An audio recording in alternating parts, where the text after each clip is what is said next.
people, it's Rickaquaog here and welcome to another video. So today's video I'm going to be reviewing one of the cheapest Samsung entry-level devices I've ever had on my channel.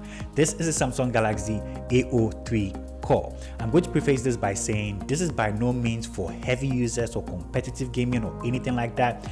This is meant for casual users who prioritize stuff like basic functionalities of every mobile device, but still has some cool features that you can use on a day-to-day. So this actually goes for about 500 Ghana cedis, which is actually less than $100. So it is pretty cheap. This is the Samsung Galaxy AO3 Core and this is my review. Let's get to the video.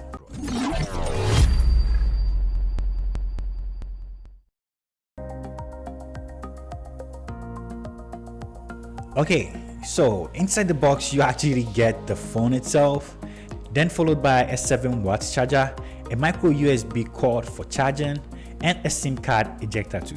Basically that's everything you get inside the box. So taking a look at the phone, you can see this has a wrapping around it, and I don't even know why Samsung didn't really say much about this. Like literally they didn't state anything on here. Let's take a look at the device itself. For looks, this is okay, at least it looks really great from the back. Has a single camera at the back, a textured back which actually feels really good and is going to help with gripping. You also get a flashlight. As expected from the price point, this has a plastic back and has an okay design if you ask me. Checking this out from the bottom, you get a headphone jack, a micro USB port, and a speaker grill. From the right side, you get the volume rocker and the power button as well, placed in a very comfortable place. On the left side, you get a dual SIM card tray and a memory card slot.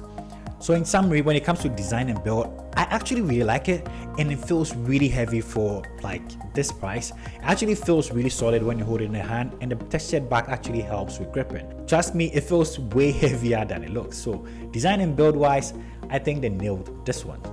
Now let's check out the display. We have a TFT 6.5 inches 720p display. You get an Infinity U display at the top and also get a chin below, which hopefully people considering buying devices in this price category wouldn't have a problem with. The display is decent at 720p and you can enjoy your YouTube content on here. Also, I was actually impressed. The fact that this is 720p, but when you're watching YouTube videos, it can actually go up to 1080, and sincerely, it looks really good. Yes, it's not the brightest I've seen, especially when you're using it in direct sunlight. This is not the brightest, but the quality of the panel at 720p is really impressive. Colors look really good. Trust me, for 720p, it's actually decent. Now diving into the device, this comes with Android 11, the Go edition.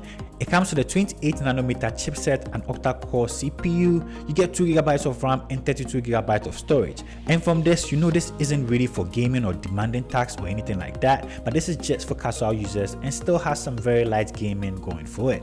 And the Android 11 Go edition and 28nm chipset on a 2022 device isn't really so much to work with. Now let's take a look at the cameras found on this guy. For the rear, again, 8MP f2.2 main shooter, which is capable of shooting videos up to 1080p 30fps. And the selfie camera here is a 5MP f2.2 lens. Here are some sample pictures taken with the cameras. Cameras are decent. Let me know what you think about these sample pictures in the comment section below. When it comes to battery life, this is a place devices like this normally shine. This comes with a 5000 mAh battery, and if you charge this and you are not really a heavy user, like you don't use your phone every time, like this could probably last you for days. The 5000 mAh battery on here is really good. If you are like, maybe I get this for my kid brother or my parents that don't use their devices for very long, this could probably go for like maybe 3 or 4 days. Because the 5000 mAh battery has been great. I haven't really charged it in a very long time and it still seems to be doing really well. So in general, what do I think about the Samsung Galaxy AO3 Core? Like, you can't really be expecting so much from this. This is less than $100, like 500 Ghana cedis. And for the battery life that comes with this, the pictures are actually decent, and the part that I was actually impressed about was the screen. Watching videos on here was actually really enjoyable. Apart from that, everything on here seemed to be like what you expect from a 500 Ghana cedi device, but it's really impressive. If you ask me, for a 500 Ghana cedi device, it's quite usable. So this brings me to the end of the review of the Samsung Galaxy AO3 Core. Let me know what you think about this device in the comment section below. I'm going to leave the price list in the comment section and where you can get one of these if you want to pick one of these up. Thank you for spending time with me, and I'll see you in the next one.